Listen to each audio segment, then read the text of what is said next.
and welcome back to part 2 of the Albatros D.II from Eduard build.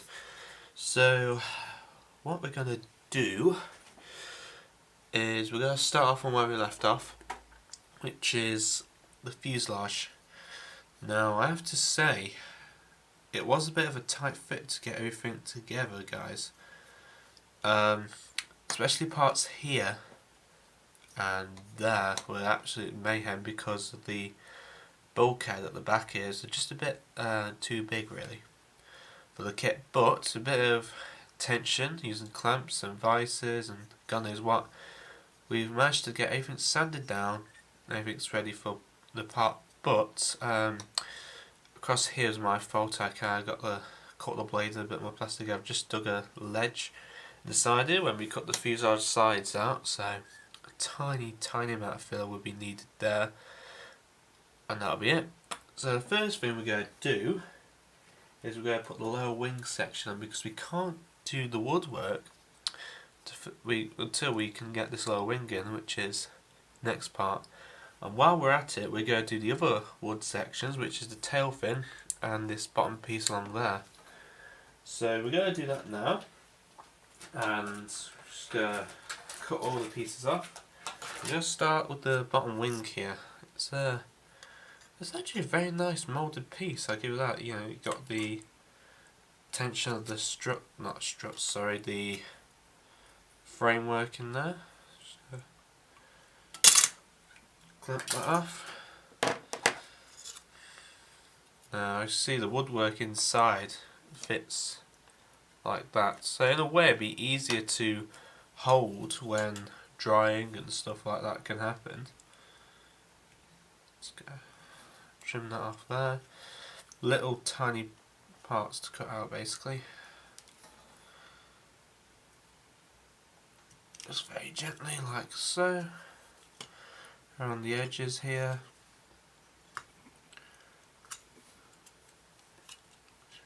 Trim that off.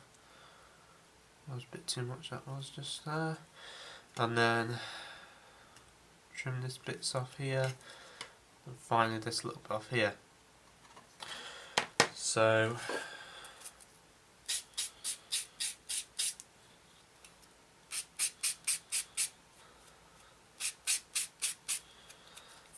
like so.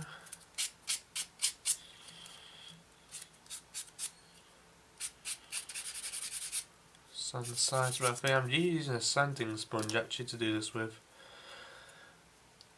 And that is that done. Now right, that slots in. Oh, that is a tight fit actually.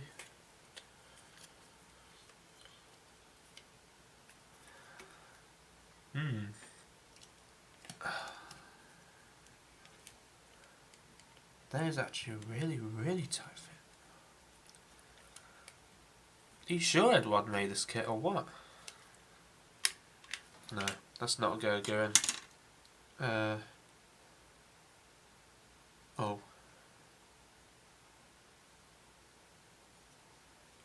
Is that the reason why it's not going in? No, that's right. So it looks like we're going to have to carve a bit more out of this.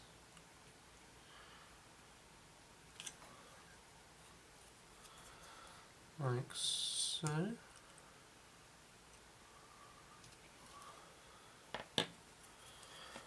See if it'll fit in there. No. Right, sanding sticks. I'm using a bit of a finer coarser one, just take a lot of this down.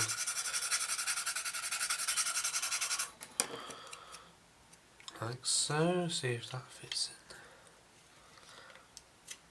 in. Oh, it's slowly going in. There you go. That is officially in. Now it's out again. I just popped that out. That was my fault.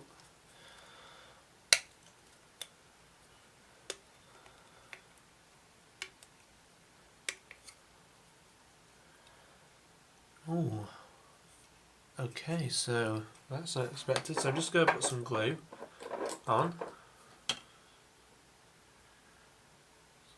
here. Now I don't know if you can see this on here, on that camera, but there is a huge gap there.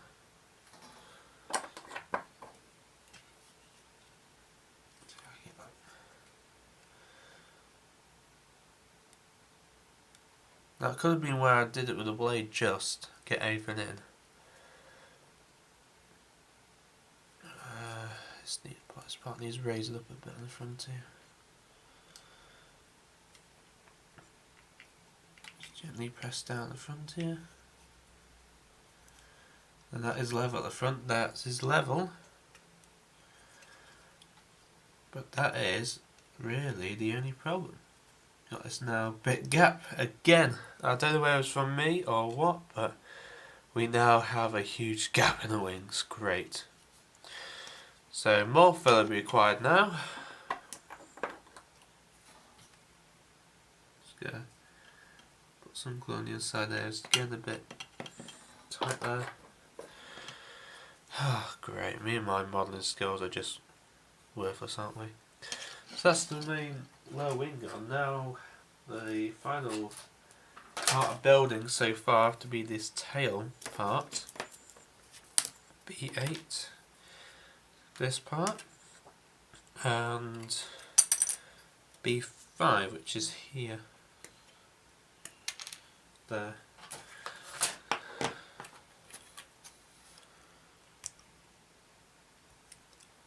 Like so.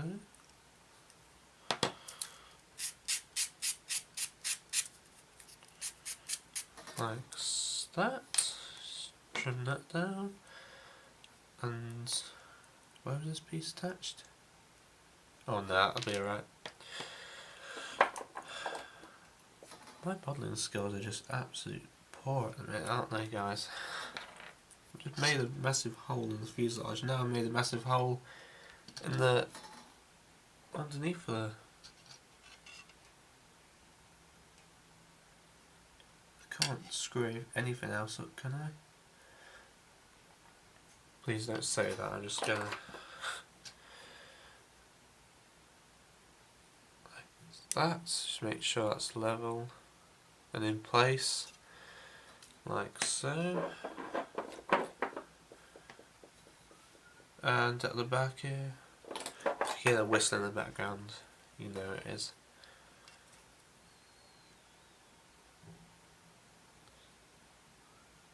Let's see what I mean. That's slotted in there perfectly.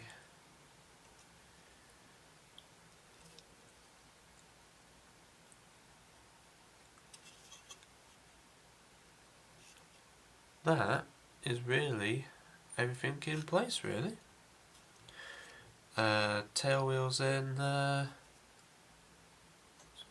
Bottom part's going there. I'm just going to add a bit more glue to that actually, because I've got quite a bit around there. A bit there. So that really is everything done for the build now. So it looks like we'll have to do some filling in the top there, and of course underneath there, what I've just done. Press that a bit in there, like so. And yeah, I think then just get everything sanded, and then we're going to get everything masked up, because I'm going to spray it in a bit of a thinner type of, just a bit of a thin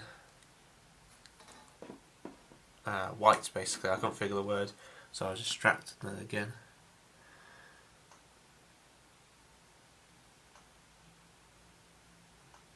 Across there, and that then is done. So I'm going to go ahead, fill these parts in, which if you're not following this mistake, you won't have to, but I'll have to now.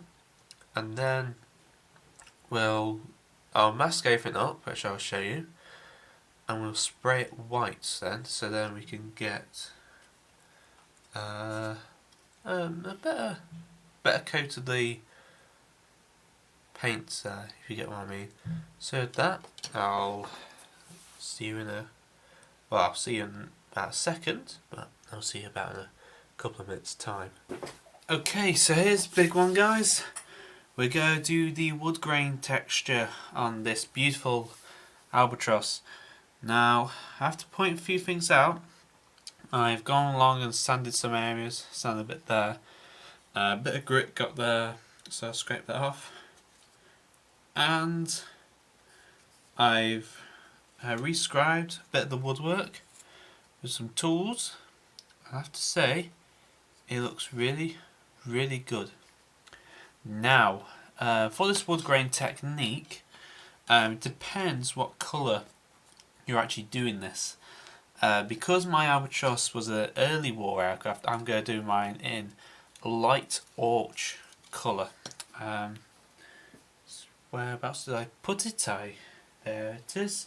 So this is the colour I'm using. It's not Winsor & Newton, I know, but it still does the same thing. Mimolex Limited, apparently this is. From Germany, I think it is.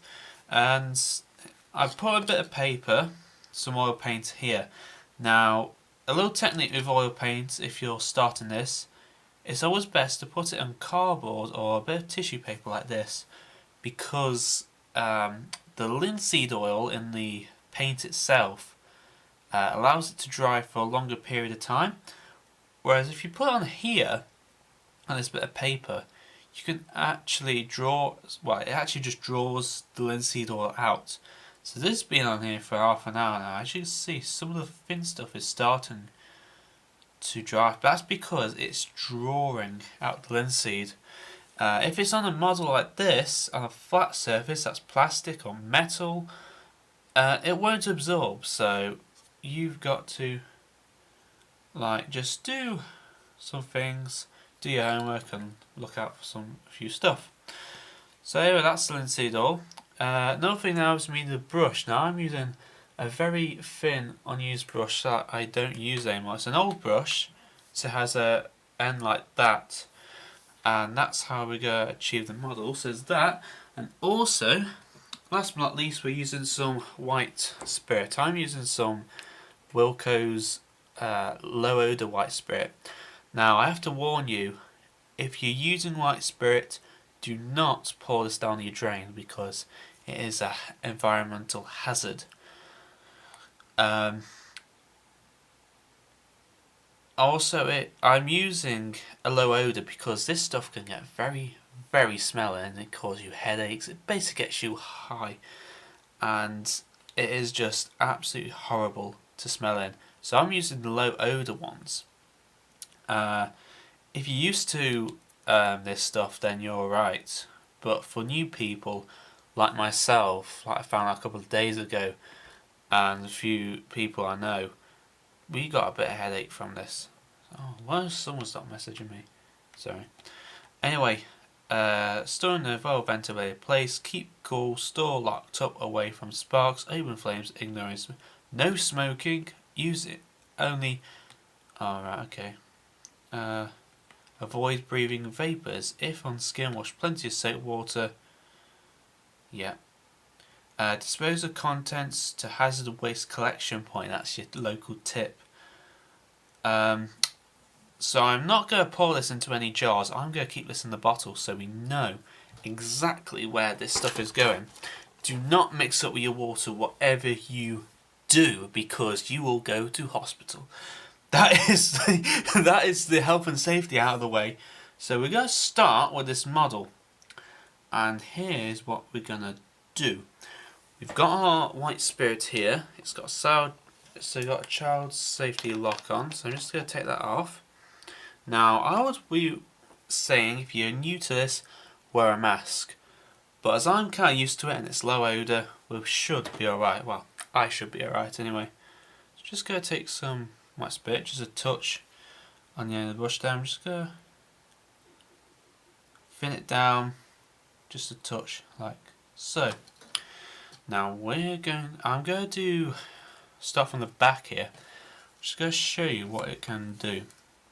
So just make nice strokes, nice strokes. You can do this a bit more actually, a bit more thicker layer this time, like so. Now we go add another layer to the tail. As it's a different panel, you can use different brush strokes, you can, or anything else like that. Many people prefer using a fan brush to this, but because it's it just really depends on what you want to do really. That's all I'm saying, so it's up to you what you want to do. So put a bit more on here, like so.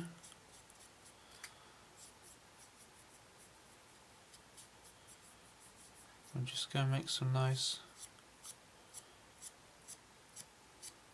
green effects along there.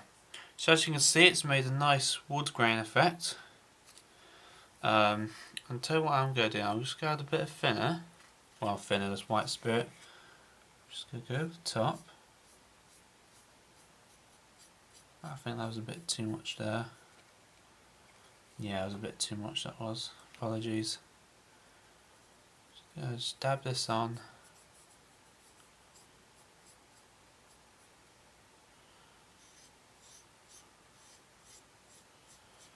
Just make a nice wood grain effect.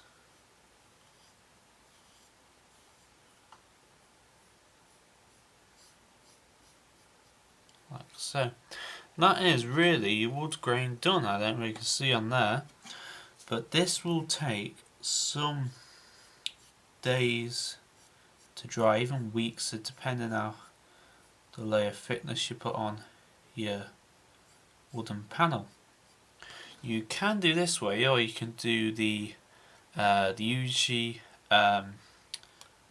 branded types of decals you put on, but I'm personally doing this a cheap and alternative way. So I'm going to redo the whole model. As you can see, brush strokes are there, and while that's doing, we're going to let this dry to harden up, and then we'll show you what we do from there. I don't know if you can see the brush strokes there, like there. That's how it is. So I'm going to put this in time lapse. I'm going to do the whole model. We'll come back and we'll see where we're going from there.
Ladies and gentlemen, we have the wood grain done. Now I'm going to pick this up by the side. So you can see that there's all the wood grain on there, and I bet you can see there's some different coloured shades of panels on there as well. That is typically what you want for a First World War wooden aircraft. I'm just going to zoom you in, see what we can do here. Bring you up to surface. Why isn't that focusing? There we go. Now as you can see, the The wood grain textures are there.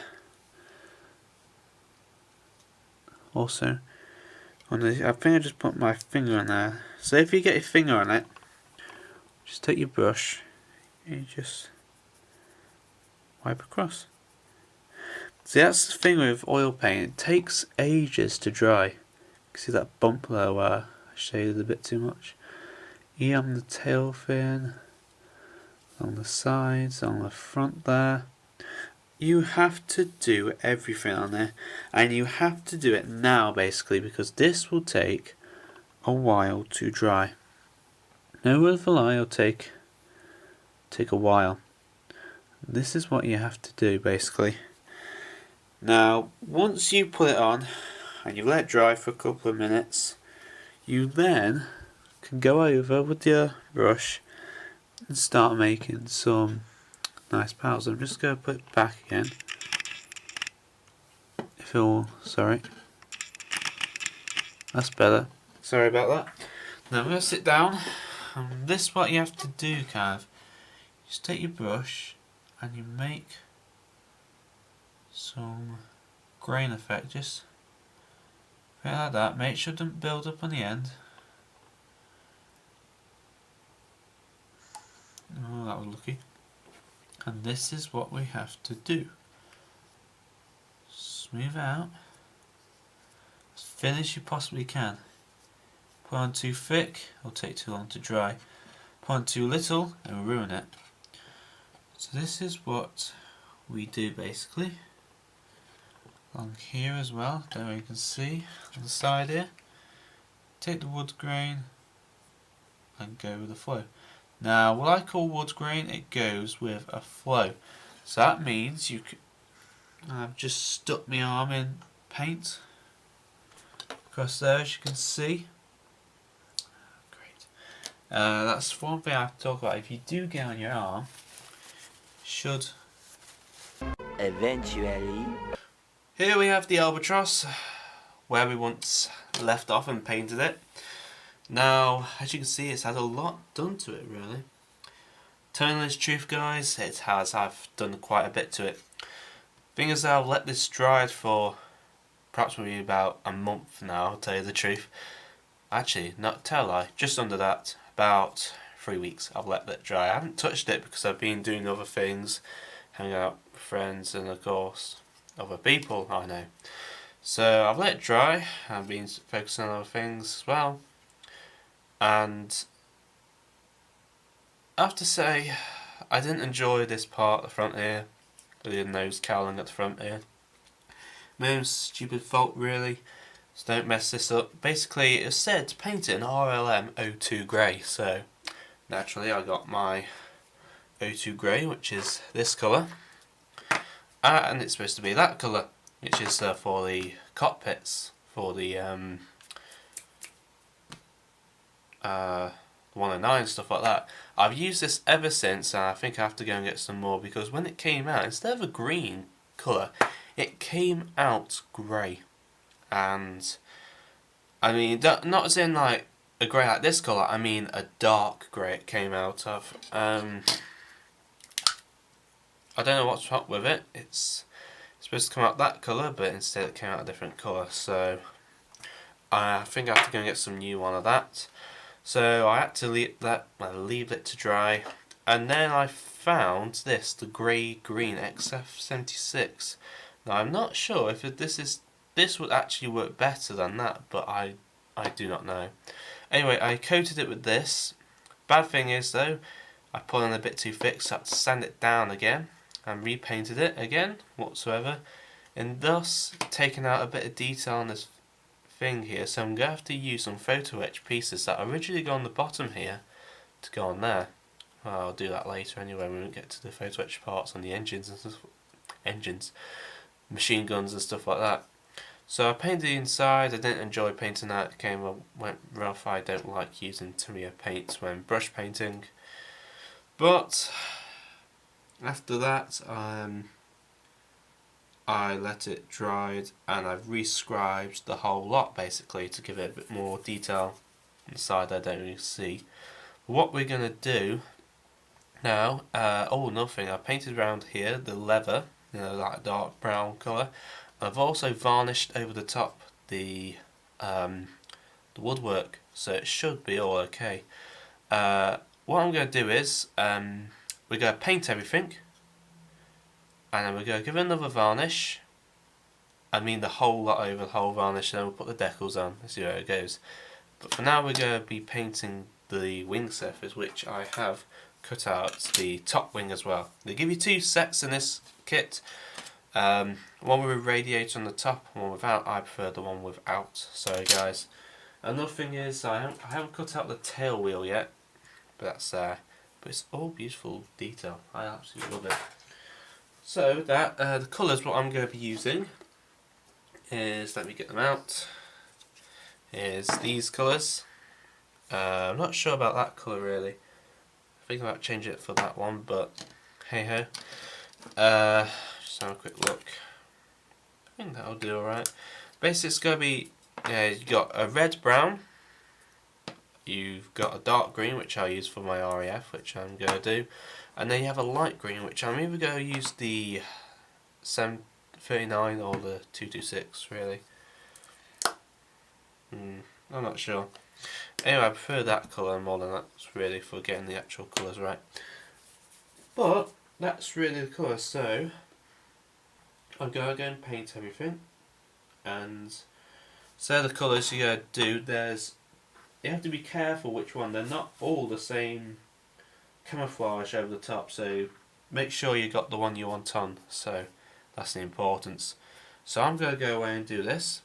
I'm going to come back and we're going to get everything sorted and finalised and where we definitely are, because this has been a mess of a project. So I'll put in the time lapse and I'll see you in a second.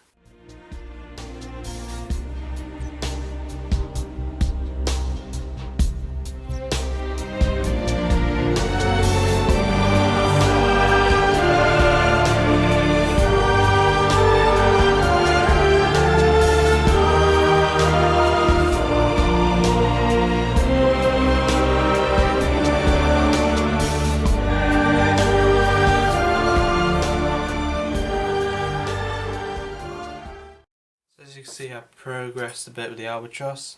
Paintwork is all nicely done. The next part, basically done the top wing, all painted up again. Now the only thing we have to do now is add this bottom wing. Now I've actually test fitted it, it goes nicely, but it's just a bit tight in the end. Fully right to the front like so. Then we have to get the wings level like that. Look at it from the front like that. Okay, it goes down a bit on the side there. Also look from the side as well, see if it's level. Do that like so. I think that is that done. So what I'm going to do is add just a touch of glue along the inside of there.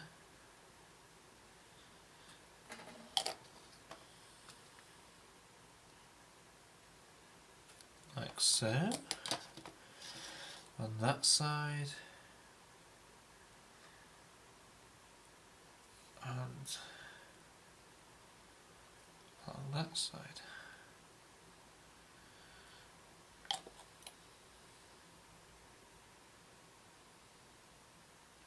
So yeah, that's really the paintwork all done on this tiny little thing.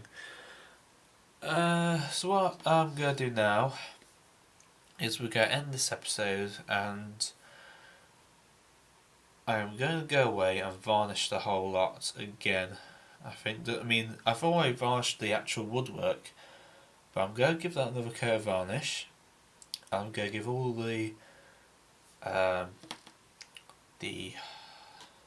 wings and assembly parts all another varnish. Well, they haven't had one yet, but a coat anyway. So once that's done, we get that level and we can start with the deckling and then the weathering, of course. Then. So yeah, it's going to be fun. little tricky little build it's been. The paint has been absolute mayhem trying to get that to work. So, in all fairness, see what I can do. So with that, thank you for watching part 2. I think it's part 2, I can't remember, I've lost track now. Anyway, look forward to seeing the next part and we'll catch on with how it's going.